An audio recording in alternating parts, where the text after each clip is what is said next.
the bucket and a foul. Breakaway. Io. Oh, meet me at the rim and don't be late. Give me the hot sauce. Did you not get the memo? Derek Rose can go upstairs. Oh, he's Gimme. The steal. Right for the lead. Yeah! Big time play. Big time play.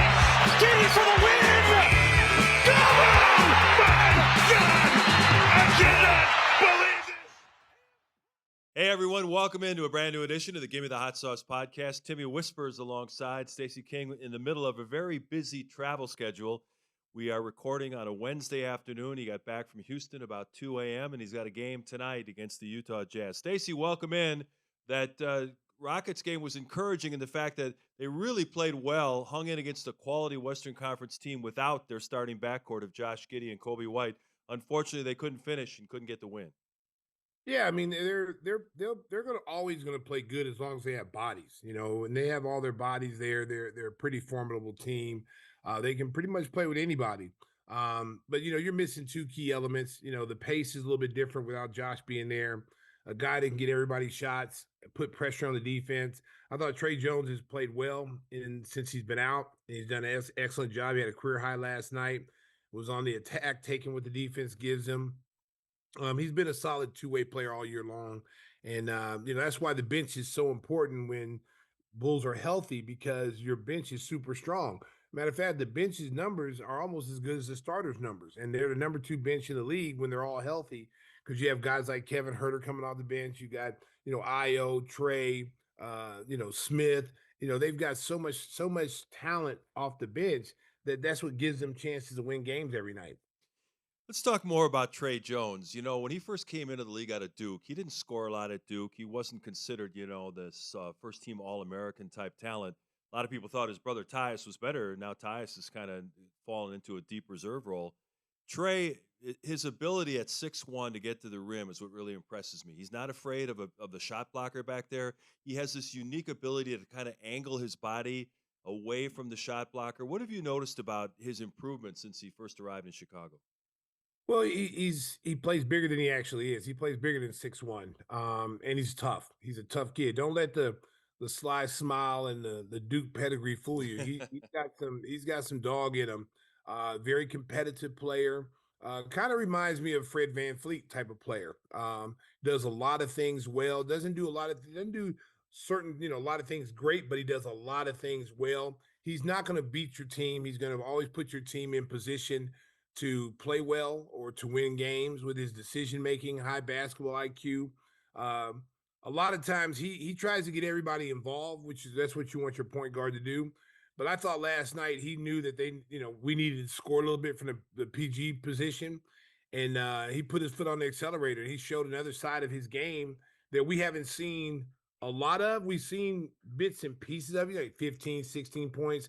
You haven't seen a 30-plus game from Tre, and he was aggressive last night. He was taking advantage of Reed Shepherd, the young player coming in guarding him. The size advantage, he was going up against bigger guys. He was quicker than. He uses the rim. He's very crafty. He can use the rim as protection to shield from shot blockers. Just a phenomenal player. And, AK and those guys don't get a lot of credit for the guys they've signed. When he came over from the trade, people just thought he was just a throw-in. Right. Just to match money, yeah. Yeah, just to match money, and he probably won't do anything here. But I go back, I said this last night on air, is that, had he not gotten hurt, going into that playing game, the Bulls would have probably beat Miami and moved on to the playoff round. And that's how big of an impact he was last year when he went out. That really, really hurt this team. And then Io went out with the shoulder injury in New York. That hurt the Bulls too. And you see the year that both these guys are having and the impact they made this season.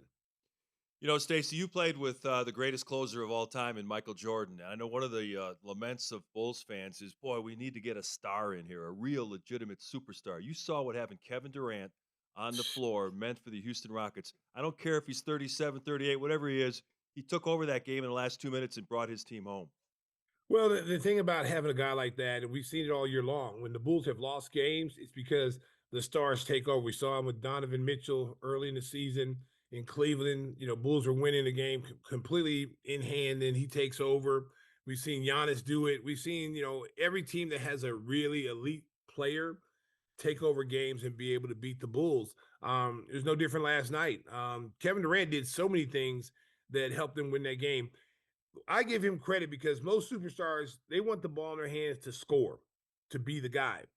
Last night, I thought he made at least 4 or 5 plays by passing the ball to Jabari Smith, who had been struggling coming into that game. He struggled really bad against Sacramento a couple of nights before and lost his confidence a little bit. Hadn't been shooting the ball well. And that's one of the reasons why Houston was struggling going into that Bulls game last night. But I thought, Kevin showed some leadership with Jabari Smith saying, hey, look, I'm getting doubled, so I'm going to give you the ball. I'm going to make the right basketball decision. You hit this shot. I need you to hit this shot. And I heard in the post game, press conference that Kevin Durant talks to him a lot, tell him to be aggressive. Yeah, you're missing shots, but stay aggressive. I'm gonna keep coming to you. I'm gonna keep coming to you. And that's exactly what he did. And that's what a leader does. Not only can he score and take over games, but he can elevate his teammates to hit big shots like we saw last night. Well, as we all know, there's three ways to try to get a star player in the NBA. You either get lucky in the lottery and draft one, you sign one in free agency, or you swing a trade for one. And clearly, the Bulls have not been able to ring the bell on any of those three options. We've seen Trey Young traded in the last week. Ja Morant is available. Anthony Davis, who got positive news on his wrist injury or hand injury, is going to come back in about 6 weeks. He's available. What do you think the Bulls should do right now? They're clearly stuck in the middle.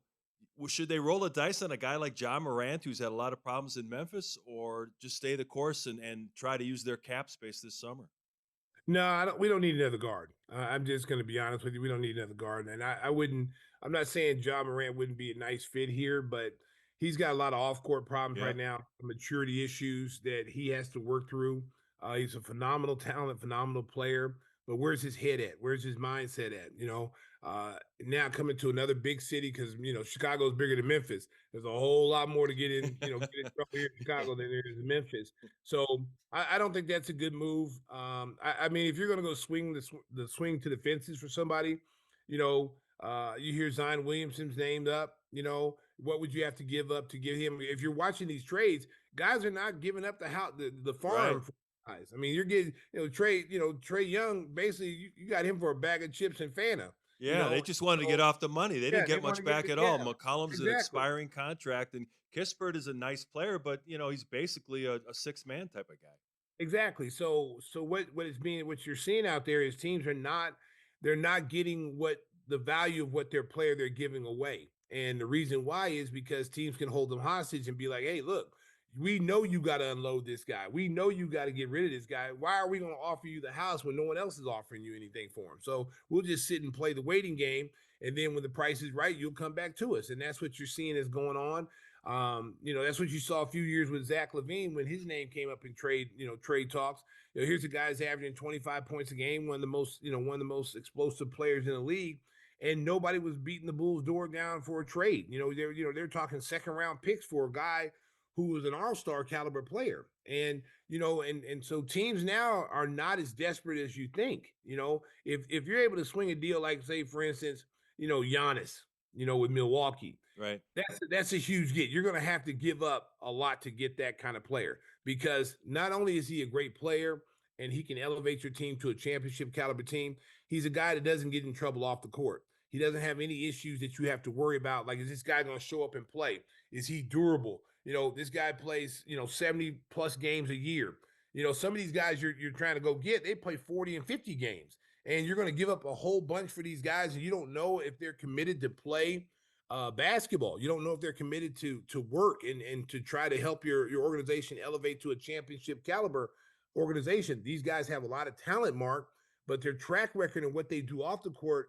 If you're an owner, you're a GM, you're kind of thinking like, wow, I don't know if I want to take on this responsibility if this kid's going to be doing the same thing he's doing it over in this team. And now we're back in the same situation 3 years later, trying to move him again. You know what I'm saying? So unless you're going to get a guy like Giannis, who is a proven winner and he's great off the court as well. You're not gonna. Some of these guys, his value slipped down. Zion slipped down. Ja Morant's values down. I mean, there's a lot of guys. Anthony Davis, just because of injury, his values down. Not because of his talent. It's because of history of injury. And so his value's down. You're not going to get a lot for him. How about Jaren Jackson? Well, if they trade Ja, they may just go into a total rebuild. There's talk he may become available as well. Now, well, he would be a guy that would garner you some equity back because he's defensive player of the year. He's constantly up there in the top defensive players in the game. You don't never hear any bad things on his name as a bad teammate or he gets in trouble off the court. He comes to play basketball every single day. He's durable. So there's going to be a lot of interest in him. So you may be able to get some first round picks for a guy like Jaren Jackson. You may be able to get a haul for him because he's still young. He's not even 30 yet. He's still young and he's still an explosive athlete. You mentioned Giannis, and this soap opera continues. He did an interview recently with The Athletic, Sam Amick, and he said that he would never ask for a trade out of Milwaukee. It's not in his nature. I plan to finish my career in Milwaukee unless they decide they don't want me anymore. I know it's posturing, Stacey, as I see your smile over there.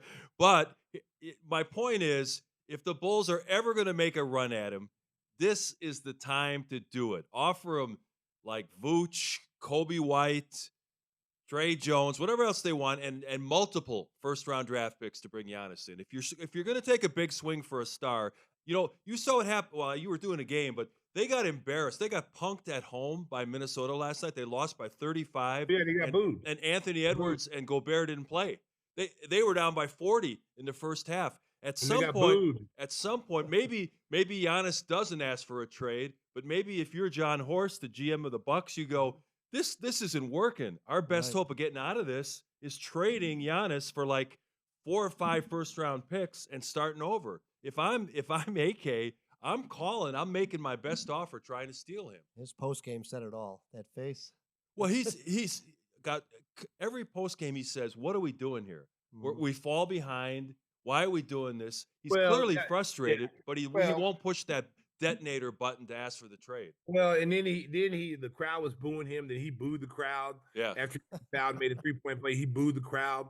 You can tell the frustration is there with Giannis, but at the same time, a lot of people have to take accountability what's going on there. Doc Rivers' rotations are not should be. Certain players should be playing, they're not playing. It's just been kind of an up and down situation in Milwaukee. But I personally don't think Milwaukee would ever trade him, within the division with where in this close. Yeah, you're probably right. Because the fact you'd have to look at him every year for 3 or 4 times and him just coming in, destroying you every year. I can see them moving him to the Western Conference somewhere, maybe Miami. But you don't know what all those teams have to offer. What kind of package do they have? Because, if you're going to trade Bam Adebayo, Tyler Hero. Now, if I'm Pat Riley, bye Tyler.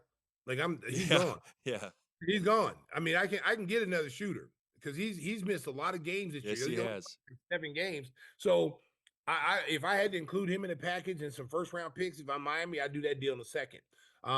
New York has a lot of assets now. They've acquired a lot of assets. They've got some players they can move that could really make that work. And if they really think that this is the year that they can, crash through that door and get to the finals and possibly win it, and he's the difference maker, why wouldn't you investigate that? Why wouldn't you make a call and find out if we can make that deal? What do they want for him? And if it's something that you can accommodate them with, let's do it. But I don't think for a second, even if the Bulls were really interested in him, I just don't think Milwaukee would trade him to Chicago just because they're too close in the division. And, people, you have to see him 3 or 4 times a year and he's just killing you. And then Chicago elevates and then Milwaukee goes down. Yeah, I don't think that's, nah. How about the team you saw on Monday night or Tuesday night, the Rockets? They could offer Amen Thompson, Jabari Smith, and some picks. They have a couple of Phoenix picks that they own. They could make a sweet offer for Giannis. They could make a pitch for him. San Antonio can make a pitch for him. These teams with this young talent that are ascending now in the playoff ranking. Detroit can make a package for him. Yeah. OKC.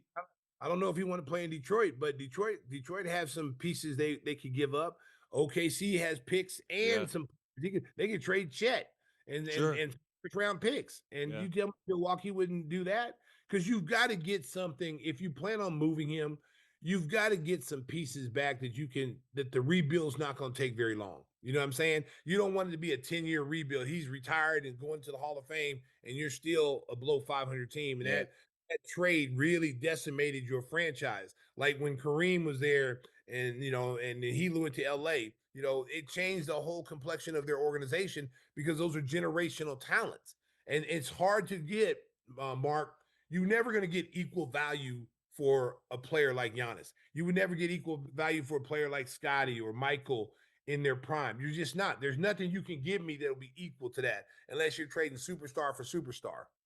Yeah, I remember that trade well. I was in Milwaukee growing up, and they traded Kareem for 4 players. They got a veteran center named Elmore Smith, Dave Myers from UCLA, Junior Bridgman, and Brian Junior. Winters. All nice players, but you when you trade a superstar, you never win. No, I mean, you're just not going to get equal value for him unless his stock is so down and the team is desperately trying to move him and they're trying to get off a big contract and a troublemaker. That's the only way that they come out ahead because they got rid of their problem and gave it to someone else.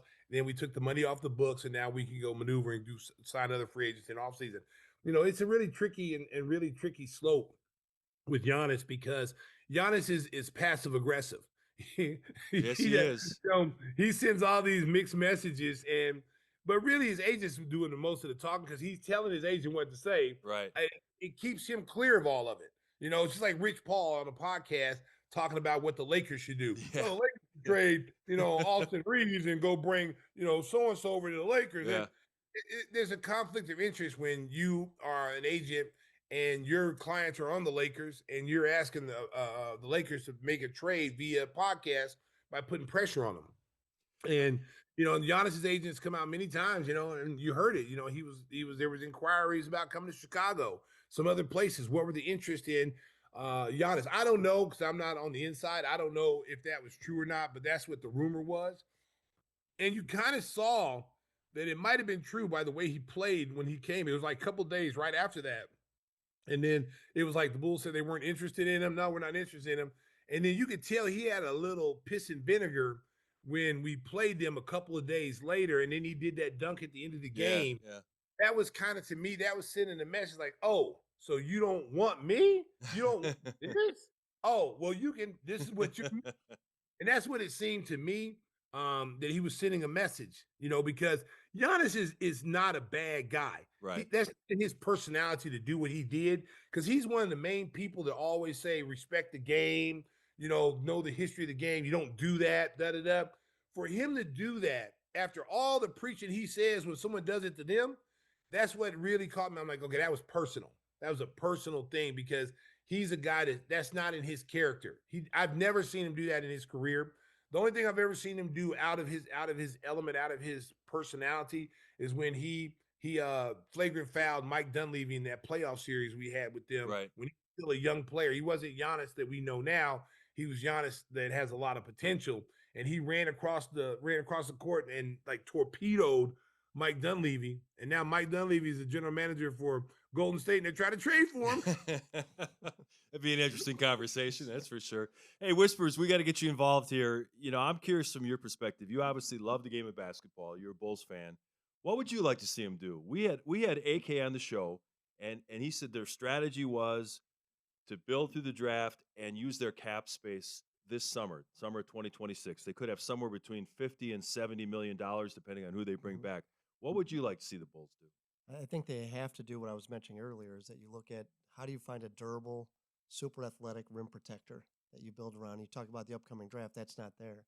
So if you're going to trade some guards and you can pull in then one of these young guard stars or certainly one of these ultra forward type of players, that's what I would do. I mean, there's no reason not to. The tank should be on, trade away these assets, get value for them, get a couple of picks, and now you start a true rebuild. So which they haven't. When was the last time they did that, Mark? Would you be disappointed if they waited until free agency to do something? Just let all these contracts expire and just say, well, we got money now. We can go out in free agency and buy somebody. That would be a horrendous mistake, but we know what they do there. So I don't want to throw anyone under the bus, but it's a long bus with a badge on the front that says AK.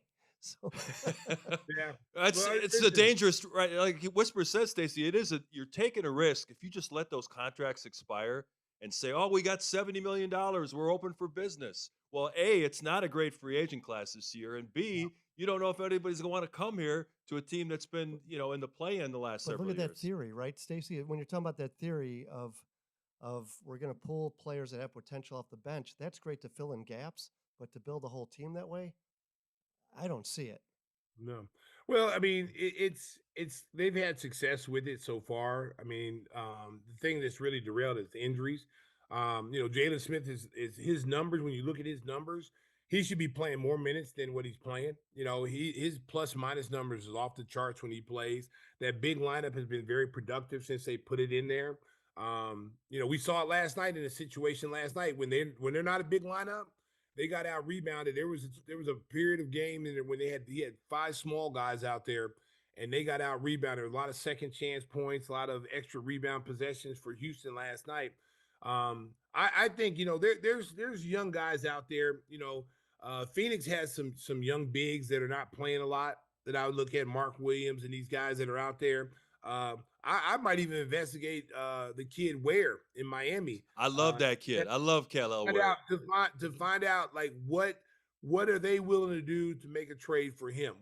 If you have to package something up, put a package together, and see what you can do. See if you could pry him away because that's the kid. That's the kid you could see that could really really turn into something very special. He's something special now in Miami. But he's already, the thing about Miami players that are really good for other teams is when they're on Miami, they're learning fundamentals, they're learning defense, they're learning all the important things of basketball. They're being well coached. Their record may not show it, but they really develop their young players. And so if you get a player like Ware, he's going to be ready to play. He's going to be ready to ascend to the next level when you get him here because his responsibilities would be different here than they are in Miami. In Miami, he's a rim protector, pick and dive guy. They don't go to him a lot, which is really surprising. I mean, he's really talented. He's kind of like a poor man's Wemby. Um, I think if you brought him on this team and he was able to play and really like grow, and I think he could grow into something special. I think he could be defensive player of the year. I think he could be an all-star caliber player. And I think he would be very, very good for a long time here. I would look at. I mean, that's just me putting my GM hat on. I'm not. I don't want to be a GM, but it's like I'm an armchair quarterback, armchair point guard. Now I'm an armchair GM, and I put my GM hat on. I would reach out to Miami and to see what's available. What would you want for him? You got, like I said, you got Kobe, you got Vooch, you got a lot of guys that you could possibly put a package together. I'm not giving a first round pick for him. I'm not doing that. No, I'll give you a second. I'm not giving you a first because you're not even utilizing him right down there anyway. So he's not even putting up numbers where you go, oh, he's worth a first round. I mean, his numbers are probably on the lines of what Vooch is doing, maybe a little less than what Vooch is doing. So, I might look into that, Mark, because like I think that kid is a difference maker. Well, I'll tell you what, if Pat Riley or whoever representing Miami calls Milwaukee, the first guy they're asking for is Ware. They're asking yeah. for Ware. They'll take Hero because he's from the Milwaukee area. Yeah. He'd be a good fan favorite. But if you started a package for the Heat with Ware, Hero, and then some salary filler and maybe a first round pick or two, you might be able to get Giannis. Well, let me tell you something. You're gonna have to have at least multiple first round picks to get Giannis. Okay, because if a guy like Rudy Gobert, who picked up 4 or 5 first round picks for him when he got traded from the Jazz, if you look at guys like Cal Bridges got 5. Bridges, who picked up 5 first round picks. What is Giannis worth? Right. What is Luka Doncic? If Luka Doncic would have been able to go through the whole process, if Nico what is his name? Nico Harrison. If he would have just went through the whole process and then allowed people to bid for Luka, that would have changed the whole complexion of what superstars are getting. Because now, let's say Luka got 8 first round picks and then some talent back for Dallas. Okay. Now Giannis is looking at that. Giannis comes up, he's going to take 10. And now Nobody's teams, got I'm 10 telling you, except I, Oklahoma hey, City.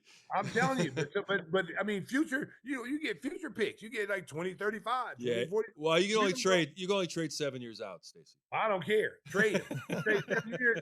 Trade 7 years. Stacey's going to rewrite the rules. My whole point is if you got generational talent, you have to do whatever you can if you have the pieces to go get them. And you're not gonna. And it also has to say that you're not taking away from your current team, because it doesn't make sense to trade 5 guys off your roster that are key players on your team to get one. Because now you got to go and try to feel kind of like what Miami did when they cleared the deck to go sign the 3 superstar players. You know, Dwayne Wade, LeBron James, and then Chris Bosh. And then they started putting people in, you know, who wants to play with this team who has a championship, you know, pedigree, like, you know, Mike Millers of the world, who were big money players. It took the veteran minimum to play. It's hard to find guys nowadays who want to play for the veteran minimum, even to win a championship. So the trade deadline is closing in just over 3 weeks, February 5th. Circle that date on your calendars. We're going to talk Bears coming up. The Bears onto the divisional round in the NFC playoffs. Glenn Morgan's going to join us. We'll break it all down coming up. But first, I want to tell you about one of our great sponsors. He's my insurance agent. He can be yours too. Our friend Jeff Vukovich. When it comes to insurance for your auto, home, and business, make sure you contact the best guy in the business, nationwide agent Jeff Vukovich. You can reach him at jeffvuk.com. That's VUK.com. Or the phone number, 847-825-4783. And the best jingle in the business, sung on every Bulls game by Stacey King. Before I sing this wonderful jingle, Yes. Tim, did you get some sun, Tim? You look red as hell from where I'm looking at right now. Your face looks red. Did you get some sun? It's just a filter. I don't know, man. No. You look red. You look red as hell. No, it's just I'm getting anger. ready to say, It's just I'm a lot of getting ready to- anger at a lot of people. Hey, Stress and It's high nothing. blood pressure. Hey, instead of saying nationwide, I was getting ready to say put some sunblock on your ass. That's what I'm saying. Because you look red as hell. It looks like it hurts. It's time we do Stacey King sunblock. Look at that.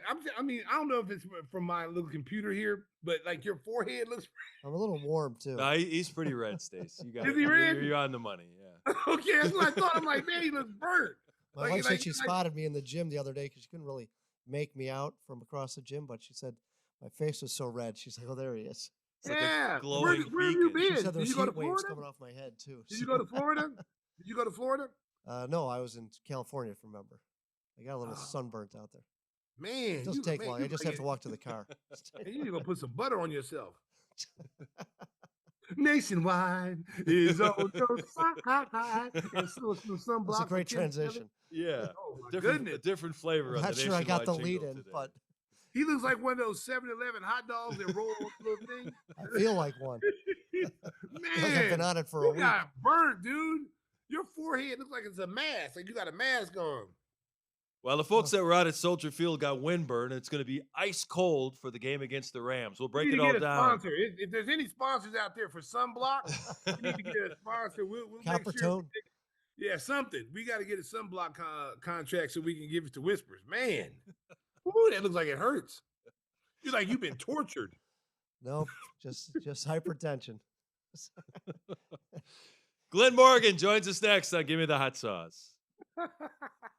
We've talked about the Bulls' up and down run over the last couple of weeks. Now it's time to talk about the good news. Glenn Morgan, our Bears contributor, joins us next. Glenn, we broke down that Packers game and we kind of threw all that out the window at halftime.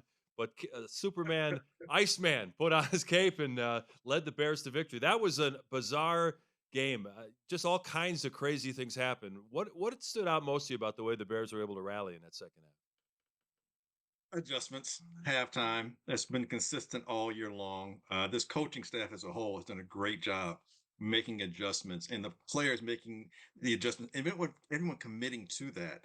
That's what stood out to me the most this season, and definitely over this past weekend. That was a phenomenal turnaround. The one thing that scares me about this team, Glenn, is the fact that they've had to come back in the second half so many times that they just believe like, okay, yeah, we can start off slow, but we're always going to come back.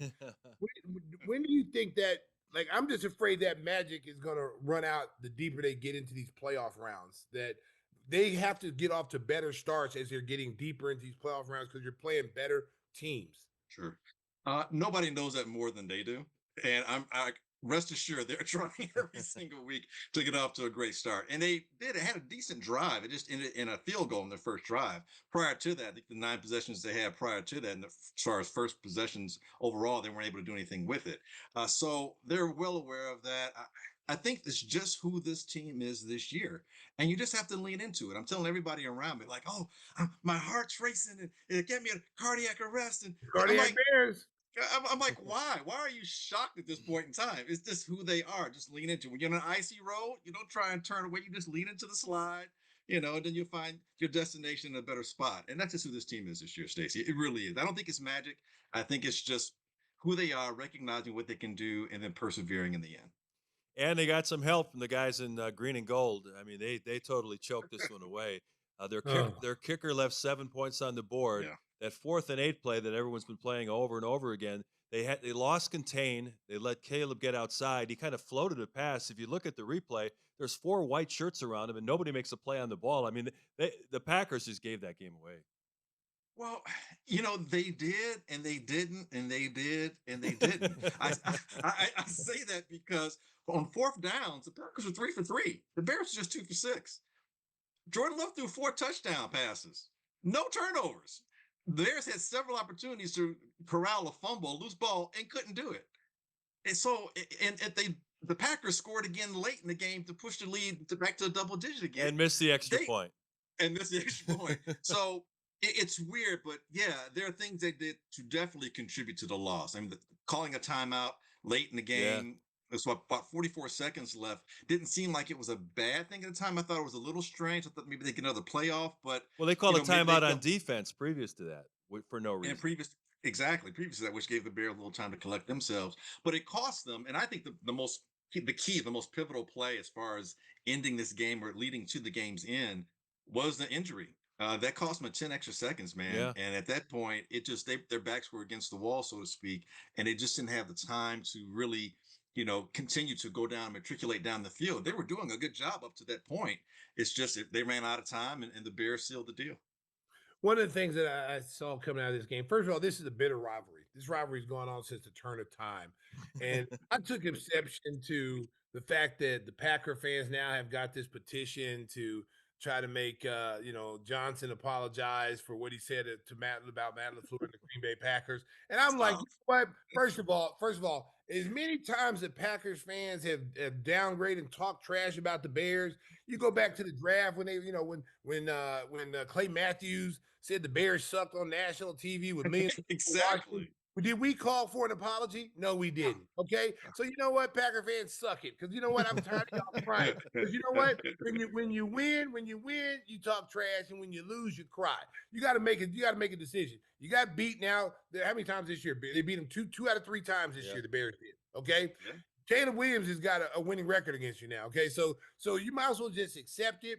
This crying, he should have said that in the locker room. First of all, that's a private locker room with his players. He can say whatever he wants to say, okay? You don't like it? Turn the channel. You don't like it? Don't go to social media. I got so sick and tired of hearing people belly. We had some people here in Chicago that had a problem with it, some of the media people. And I'm like, you know what? First of all, you've never been in a professional locker room or even a sports locker room in general, high school, middle school.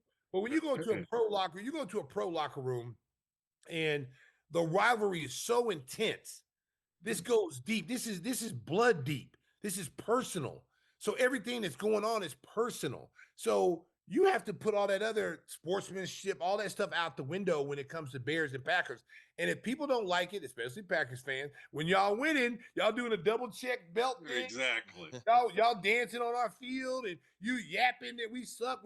Who's your daddy and all that. We don't cry for petitions. We didn't say, we want a petition for you to stop saying you're our daddy. No one says that. We just take it. Chicago, we just take it. Rodgers, I own you. Yeah, I own you and all this other. They can't play with us. We want them. We couldn't wait to play them. And now you got them. They bust your ass. And then the coach got excited. And now you're crying about it. I just thought it was just classless. And they had like a 3,000 signed petition from Packers fans to ask for apology. And if the Bears apologize, I'll tell you what, man, I'll be so mad. You want an apology? I'm doing a Randy Moss on you in the end zone. I'm just dropping my drawers right there, just doing kissing. I don't care. I'm so pissed off right now. Lord have mercy, Jesus. That's not the Chicago way. No, exactly. There's no way in hell that Ben Johnson's going to apologize to the Packers whatsoever. No. And I believe no one in Chicago organization is even asking for this. As a matter of fact, they're probably just laughing and chuckling on the inside. But you know what? It's a great rivalry. I'm here for it all. You can give me this rivalry, this iteration of both teams right now, 17 games. I mean, it's a slugfest every single time. And the fans get into it. I mean, on both sides, they really do. I was leaving work the other night, the night that the game happened, and the revolving doors were closed in the building that I was in. So these Packer fans were coming back. So I had to open the door, the regular door, to let them in because the revolving doors were closed and the window was kind of. Anyway, I said, "No Packer fans allowed. No Packer fans allowed to get in." They just looked at me like, "Are you serious, dude? It's cold out here." I opened the door. They're like, "Are you kidding me?" They're like, "We got enough abuse at Soldier Field." I'm like, "That's right, baby. That's right. Womp womp womp womp." But you know what? They laugh because they get it. Because if you get it, you understand the rivalry. And you know what? This is our time. This time, I'm sure next year the Packers are going to try and do the same thing to us, and it goes back and forth. And that's why it's the best rivalry in the NFL. We didn't cry when Detroit put a molly wop on us. No, not at all. Ran up the score on them. We didn't cry. We didn't ask for a petition saying, "Hey, he ran up the score. We want 1,000 people to sign and say we want him to apologize for that." You know what? It is what it is. It's a rivalry. You know what? Learn to embrace it.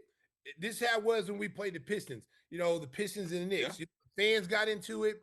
The players. It was so intense. Like, you couldn't even walk on the street in one of those cities because you'd be afraid you'd have to fight to get back to the hotel.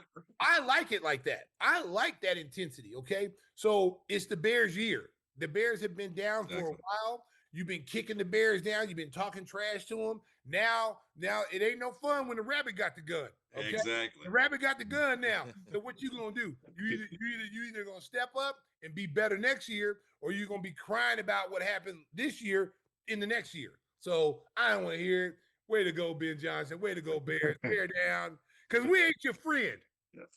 Exactly. Stacey is wound up, man. Oh man. Hey, let's woke me up. You done woke me up, baby. I was tired coming into this podcast today. I got in last night at 2:00 in the morning. I didn't have no energy right now. I didn't even have a 5-hour energy right now.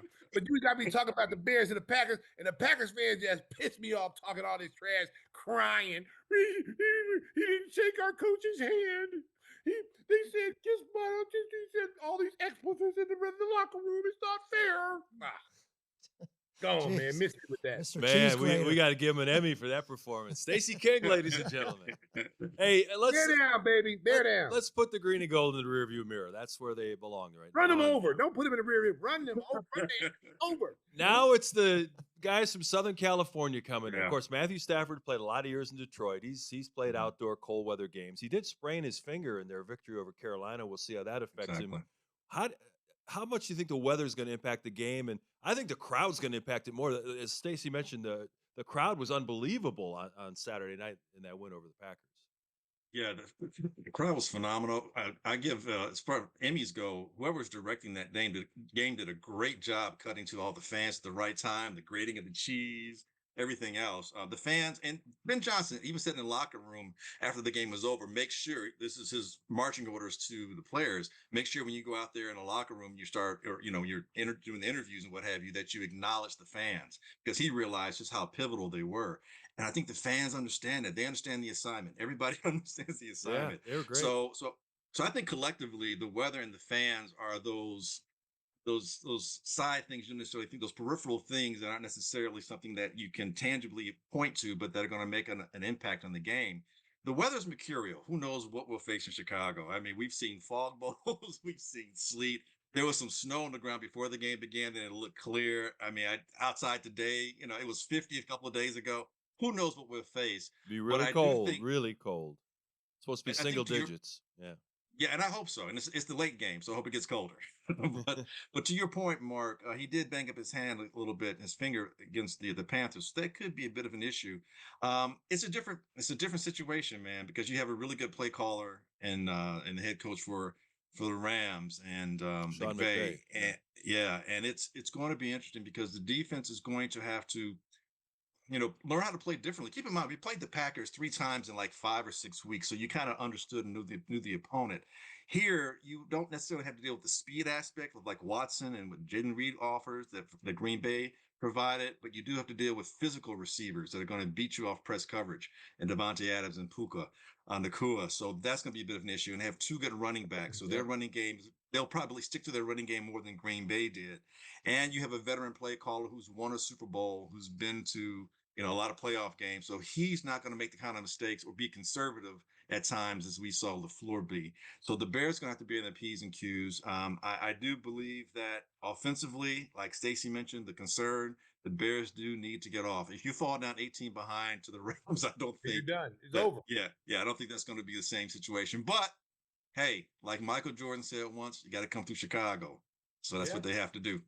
Yeah, I mean, was it like 40 years ago yesterday that the Rams played the Bears 86, and the Bears just mollywopped them like 24-0. It was so cold here that Dick was saying, I saw the video. Dick was talking about these Southern Cowboys coming here, being out in the sun and on the surfboard. They're playing the Grabowskis. You come to Chicago, you got to deal with the cold weather with the Grabowskis. And you watch that game. Remember that game? It was Dieter Brock, I think, was the quarterback. Yeah, Dieter Brock. You had a very good Eric Dickerson, who the week before got 250 yards against Dallas. So they were coming in on a lot of momentum, and man, the Bears defense I think the Bears defense that you had 2 shutouts in that season during that playoff run. They were a phenomenal defense. And the one play I remembered is Wilbur Marshall running that fumble to end the game all the way back. That was some good. Now, my thing going into this game with this team, they might not have fast receivers, but their receivers are always open. I don't care who they play. I mean, you look at Seattle. Seattle's got some good DBs. San Francisco was pretty tough. Those receivers, Puka's always open. I don't care who you double him. He's always open. And then you got Devontae Adams, who gives you that speed and gives you that guy that can get up in the middle of the field and catch balls. That's what I worry about right now with those guys because they always get open. How is the secondary? Is anybody hurt? Is anybody like banged up that is a key member for the Bears defense in the secondary? I don't think anyone's out of the game that's a key player, but banged up. Everyone's a bit nicked up. T.J. Edwards is lost for the year, as is Ozzie Pillow on offense. Right. So not so much in the secondary. Those guys are banged up a bit, but you saw Gordon struggle sometimes. Yeah, they were picking on him. Especially on single coverage. Yeah, he's not quite there just yet. I think his football acumen is why he's out there, because he's really good at making assessments and being able to be in the right spot. It's just sometimes he's not able to get there. So this is where Dennis Allen's going to have to do a really good job coordinating. He's going to have the same type of attentiveness to his coordinating as he did in the second half throughout the entire game going against the Rams, because again, the Rams do a really good job of mixing everything they do, whether it's run and pass. And you've got 2 really good running backs. They have a solid tight end, a decent line, and Stafford is not Dieter Brock, unfortunately. No, he's not. He can still sling it, but that's what I'm talking about. That if you go single coverage on Puka, like I saw the kid Edwards was getting torched. They were picking on him, like no matter what side of the field he was on. Like Jordan Love was like, oh, we're going to him over here, we're going over here, over here. And they really made an effort to get his man the ball, whoever he was matched up to. And now the Rams saw that too. The Rams watched this game film, and that's probably one of the game plans going into find out who he's matched up, especially on third and 5, 3rd and 10, 3rd and long. That's the guy we can get a first down on, or maybe more yards if he's matched up against a Puka or a Devontae Adams. Woo, man, I hope he gets it done, man. I hope he gets better. Well, the solution to that is getting a good pass rush with 4 guys. And not having to send 5 or 6. And that's what there's going to happen. And Booker's been showing himself to be very good and getting better as far as coming off the edge. And his long arms, his length, his ability to elongate himself in terms of making batted passes or getting to the quarterback to make him throw off platform. That's going to have to be key. But the problem is you can't get upfield too much and forget about the run and allow yourself to have the running backs do some draw plays or run, inside where you're running outside. They didn't really get a lot of pressure on Jordan Love until the very end of the game when he was second half. When he was forced to have to get the ball out quicker. They did a couple of some delayed blitzes on him, and But I thought he threw 4 touchdowns. I don't think he was like under duress at all to like the very end. When Second there half. was It was the second half. no timeouts left, and I just think Stafford is such a different quarterback, and Jordan Love is good. He's going to be a really good quarterback as he continues to ascend. But this is a quarterback that's been there, done that. He's been there. He knows. He's seen every coverage. He's seen. That's like when you're facing these older quarterbacks like Tom Brady, Peyton Yeah. Manning. These Right. guys have been in the game so long. There's nothing that you can fool them with. There's nothing they can't see. The only way that I feel that you can get them rattled or get them off key is by pressure. If you don't get pressure on those dudes, man, they are going to pick you apart. And I think if they don't get pressure on Stafford, it's going to be a problem. Yeah, I agree with you, and that's what I'm saying. They're going to have to get pressure. They're going to have to get it with their front four, and just get them off platform. Don't necessarily have to sack them. Like I say, Booker, I think, is going to be key. Javon Dexter in the middle. Got to get your arms up. And Stafford he's not quite as old as as Rodgers. He's not quite 65, but he is in his mid 50s. So he's a guy that you can chase around a little bit. He's not going to beat you with his feet. Get him off platform. He does throw side angle, but Yeah. having a guy that's not throwing, as balanced as he could be, it does nothing but help you, especially if you have 7 to 8 guys, maybe if you're rushing with 3, but you got 7 guys out there, just zoning it up in areas, just to bat passes down. I mean, it's going to have to be a complete effort on the defense. And offensively, they're going to have to help the defense out by not putting him in bad situations. And Ben Johnson, I know you like going forward on 4th down, but please don't go forward on 4th and 6 inside your own 40. Oh, So let's not do that again. that was a gamble. Yes, it was. That was Yes, it that's was. like, I was talking about him. They used to call Riverboat Ron. Yeah, he might be the new Riverboat. Riverboat Ben, yeah. Riverboat Ben, man, because that was a gamble, man, inside his own territory. Yeah, Woo! yeah. Well, He did it twice that game. I think that's part of the psychology of this whole thing, as you were saying earlier, Glenn. That's about leaning into it. I don't think it is magic anymore. You do it all year. You do it 3 times in a row to the Packers. They didn't win the one, but in that second Close. half, even when they're down, then 18, 21, Well, they whatever have that 7 number is. fourth quarter comebacks. Yeah, It's then crazy. they think they hit that first touchdown, and the other team goes, "Oh shit, here they come!" And then that starts to break down, and their defense elevates the focus on our offense. Then they score again, and the wheels just come off on these other teams. Listen, That's part of the I'm process. gonna reiterate this. It's still a pro. They're still pro athletes, and they've been in these situations all year long where they've been behind. And there's a psyche that comes with that by saying, no matter what we're down, we know we're coming back. And then they haven't really faced that adversity where they can't come back. Like the team is just dominating them. They don't score in the first half and they start off slow. They come out in the second half, they're all rah, rah, rah. Let's get this, let's get this, let's get this. And then you get stopped the first 2 drives you get. Now there's doubt coming in, like, oh, maybe we don't have that situation. That's the only thing that scares me about this team because they've done it consistently all season long. But Stacey, I'm a they quote- only have to do it I'm a- 3 more times. I'm a quote a very wise man. If you're scared, go buy a dog. Exactly. Yeah, So, but I'm not no, worried about it, baby. It's who they are. It's a real situation though, because it's just like Mike Tyson. No one ever thought Mike Tyson was gonna lose, and he walked in there in Japan and got knocked out by Buster Douglas. No one saw that coming because he's just demolished everybody all the way through. So it's like this guy is impossible to beat. There's nothing you can do to stop what he's gonna do to you. And then when he got beat, he was never the same fighter after that because it was like, wow, I can be beaten. You know what I'm saying? So I want the Bears to win. Trust me. I just want them to get up to a better start because I don't think is the further you get along in this playoff thing, the teams get better. Seattle's no joke.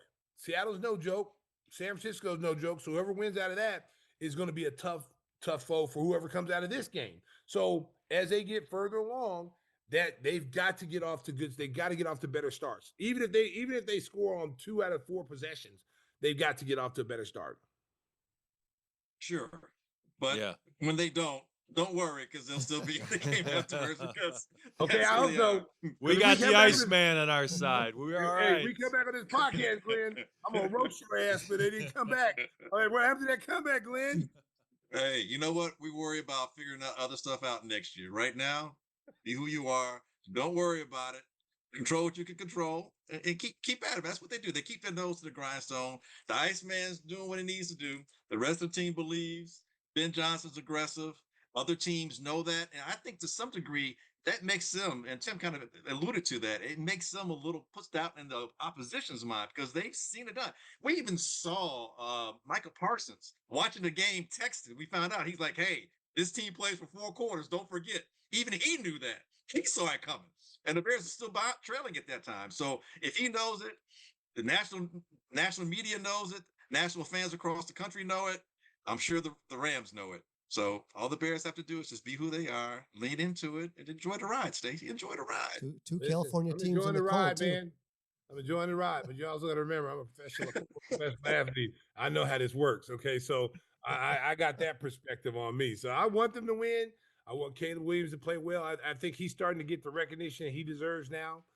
Being a big game quarterback, coming these late game drives. This is where greatness. This is where they consider quarterbacks great, when you can come back time and time again and answer the bell when you're down on the ground. You get up and you find a way to win. That throw he made off balance going to his left, and they made the Jordan thing. You seen it? Jump man, The Jordan jump man. That was pretty sweet. That was a hell of a throw. 4th and 8. He should have been sacked. That pass shouldn't have been got through there because there was all those white jerseys were there, and there was I think there might have been 2 receivers in the area. And the Doomsday catches the ball. There's no way in the world that pass should have got through. Even on 4th and 8, should never got through. And that was a hell of a throw. And he is showing you that that he was the right pick. Because we know the first year it was like, get rid of him. He's a bum. He's a bust. And because the kid in Washington, Jaden Daniels, was getting off, everybody was like, the Bears should have drafted him. But that's why you got to be very careful when you start trying to put labels on guys, because sometimes it takes. You got to remember. Daniels had a good coaching staff with him, good quarterback coach. He had all that. Caleb didn't have that. He had no coaches. He didn't even meet with his quarterback coach. He didn't even know what his quarterback coach's name was. So they had no meetings, and he's just basically going out there playing and learning as you go. Now he's got an actual coach. He's got coaches around him, a quarterback coach, offensive coordinator. They all work in unison, and you can hear him when he was giving his game ball speech, when he gave the game ball to Johnson, and how grateful he was to be playing for Ben Johnson, and what he's done for his career. And it's a short time they've been together. So you can only imagine once they get that really, really locked in, oh my God, this could be a special relationship for a long, long time here in Chicago. So what's your prediction, Stacey, to wrap it up? Yeah, let's wrap it up. Predictions. What's your score? Oh, Bears win. I say Bears win 24-16. What do you got, Glenn? I have 38-35, last second field goal. Bears win? Yep, Bears win. All right. Well, there you got it from our experts. Stacey. 31-28, Bears. Mark? The horseshoe finally falls out of the Bears' keister. The Rams win it. Wow. We'll never make it. We're doomed. Thanks, Glum, for bringing the show down. Hey, we need a dose of reality here in this pom-pom waving fest over here. Come on now. The people here at Gimme the Hot Sauce do not condemn. We don't know what Mark is saying. Hey, I was going to keep it to myself, but you asked for it. I thought you were going to be honest. I am being honest. The people at Gimme the Hot Sauce, we do not condone what Mark is saying. Hey, they're going to edit this out at the Chicago Sports Network. They'll never hear this anyway. He's a rogue agent. He's going off on his own. He's a rogue agent. He is not part of the group, ladies and gentlemen. All right, Glenn, we got to wrap it up. Thanks for joining us, and we'll find out when the dust settles Sunday night. Go Bears. Glenn Morgan, our Bears contributor. We're doomed. I'd give me the hot sauce. Hey, you know what we should do? We should take a ride in a brand new car, and you can go out to the best Mazda dealership in the state of Illinois. It is Biggers Mazda, their sizzling new Elgin location at Randall Road, the biggest Mazda store in Illinois. Biggers is offering a bottle of Stacey's signature hot sauce with first test drives of new or pre-owned vehicles. It's your choice. Everything from the coolest SUVs to the stunning Miata. Join the fun at 2100 Randall Road in Elgin at Biggers Mazda. And you can take a big vehicle down to Soldier Field. It's going to be cold. Ooh. Yeah, don't put the top down the Miata. No, you don't want to be taking the Miata to Soldier Field on Sunday. When the Bears Super Bowl party comes in, we can ride down Michigan Avenue. There you go. What was that score last year with the Rams in the cold? Was that 24-16 right? last year? 24-zip. Yeah, they beat. No, last year. Oh, I don't last think year? I think that was earlier in the season. That wasn't. Yeah, it wasn't, in but the still, cold. Yeah, I'm they saying beat now with it Stafford. being 0 Yes, degrees. they've got experience going up against Yeah. Stafford in a Rams uniform. Hey, a couple of things before we get out of here. The coaching carousel. How about Mike Tomlin stepping down after 19 years? John Harbaugh getting fired by the Ravens after 18 years. Mike McDaniel let go by Miami. There's going to be a crazy run for these jobs. And Stacey, it looks like Tomlin's headed for TV. He's going to be good on TV, and he won't have the stress of having to coach every week. Yeah, I think he'll take a year off, and I think he'll go back to coaching. I think coaching's in his blood, and he wasn't getting fired. People thought he was gonna get fired. The Steelers wanted him back. They wanted him back, and he made the decision to step away. And he's been there 19 years, which is amazing for a coach to be there, let alone 8 to 10. Both him and Harbaugh there that long. Yeah. That tells you how the organization viewed those guys, and they're going to be hot names. They're going to be hot names. I sure if Tomlin wanted to get in the game again right now, he'd just be just as good as Harbaugh as far as his name being on top of everybody's list. Whispers, how about the fact that the Steelers have only had 3 coaches since 1969? It's crazy. Stability. Yeah, and that says a lot for that organization and that ownership to have patience like that. And Yeah. of course, Tomlin never had a losing season, so it was easier to be patient. Yeah. No, but he may be taking a page out of Cowher's book then. Well, he So may he- stay in TV forever because it's a lot Yeah. easier than Yeah. trying to beat all these NFL teams every week. That's true. And former Steelers coach also say, "Hey, Mike, guess Yeah. what? This is really nice." Yeah, people ask Yeah. How are you coming back? He says, "There's no chance. No There's chance. no chance. Even I the Bears got tried to it get too Cowher. easy." And Stacey, I thought you might be wearing your Indiana University hat today after another. You know what? We get ready to take the championship. Yeah. And we just smacked Oregon around. I told y'all we was gonna do that. No one believed us on the Gimme the Hot Sauce podcast show. And we're going far in the first national championship. We should really beat Miami by 3 touchdowns. Yeah, it's going to be interesting. Miami has a It's good a home game. It's a home Yeah. game for Miami. Yeah, they've got a good defense. Whispers, you think they can hang with Indiana? I'm still picking them to win it all, as you guys were laughing at me about. But With I'm Indiana? still going with Ohio. Miami. Jeez, Ohio. Jeez. Oh, no. He's Miami. picking Miami of Ohio. Miami, Ohio. They still in it. You don't Red Hawks. even They're know- undefeated in basketball. They- He don't that's even true. know He who he was did- going to pick, Mark. He over there making names. Oh, I'm going to pick Miami over Ohio. Oh, hey, after they win, we're gonna roll that Miami tape. A&M, Oklahoma. Miami A&M. Miami. Uh-huh. Yeah, okay, buddy. Okay, pal. You know what you need? Yep. You need some nice cold, clean water. Tell the folks Yeah. about Angel See Water. Stacey's hat. He It's thought cheap- that meant cheap Miami little when he league. put it on Yeah. today. So Angel Water, get the cleanest water in Northwest Chicago. That's really They're the biggest convincing. water company in Chicago. Call 847-628-6000. Ask for Andy, right? I thought it was. He won't come to the phone, but you can ask for That him. was a different number. Ask than- Randy. Chief Little Legs. Yeah, or info at He'll angelwater.com. come running. All right, you use the code KING. Don't go ask for Chief Little Legs. Use the code KING. Get a free water test and some Stacey King hot sauce. Ooh. Nice. Hey, Stacey, one more Bulls question before we say goodbye. You mentioned Jalen Smith earlier, and I was really impressed, how well he played against the Rockets. Do you think when they're fully healthy again that maybe Billy goes to a starting lineup with Vooch, Jalen Smith, and Modest up front? It should be the lineup. That should be the lineup for the rest of the year. I think Jalen Smith gives you a good option because it doesn't matter whether you start, Zach Collins or Jalen. I think it's better for Jalen because Jalen does a much better job defensively on switching with guards. He can stay in front of guys. He can rotate back to the position once he gets out of that trap. I think Zach does a good job doing the same thing. They're much more mobile than Vooch, and you can rotate those 3 guys in. And you got a pretty good, big lineup. It takes a lot of pressure off of Vooch to have to rebound and do a lot of things defensively. He's still switching on guards, which I don't like, but having the other two big guys there helps. It takes a little pressure off him defensively. And Stacey's looking forward to the end of the month. They'll be spending 3 or 4 days in Miami. That's not the That worst is thing in the kinda world. nice. You know what, man? They just ruined that trip. Oh, because they put that extra game in. Yeah, there, they right? put that extra game in. We were gonna have like 4 or 5 days. in Yeah, Miami. yeah. They knew we were gonna do it. And they just spoiled. They said, hey, you know what? Bulls don't have too much fun in Miami. Too much downtime. Let's add another game. So it's like we have like 4 games in 5 nights.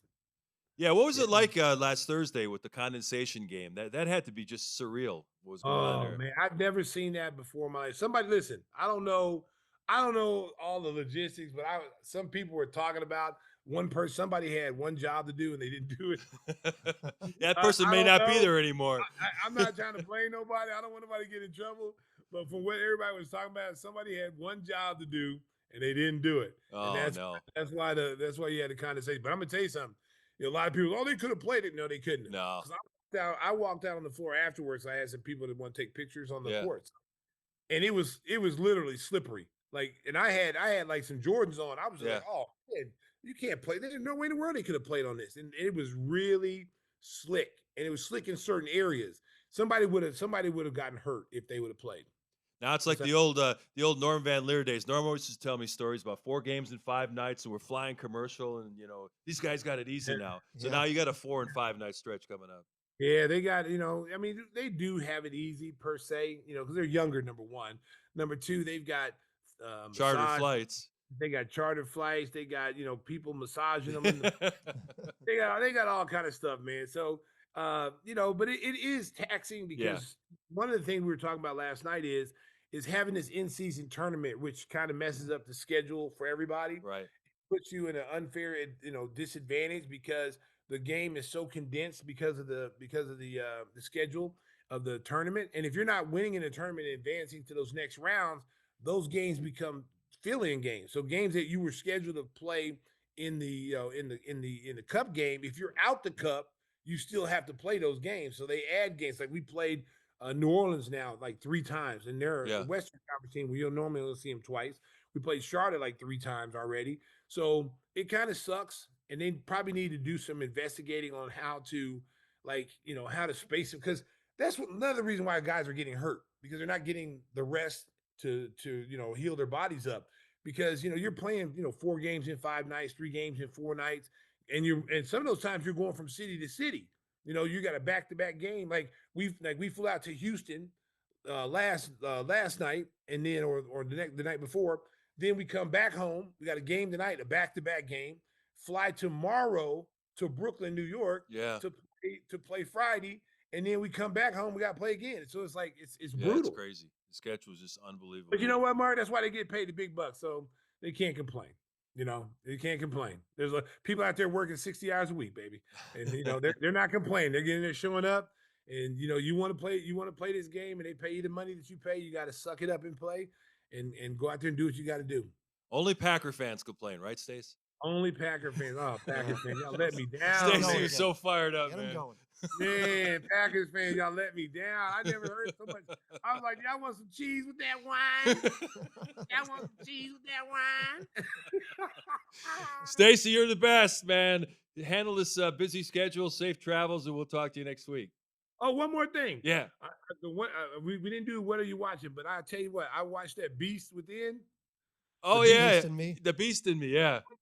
Claire Man, Danes. That's good. Yeah.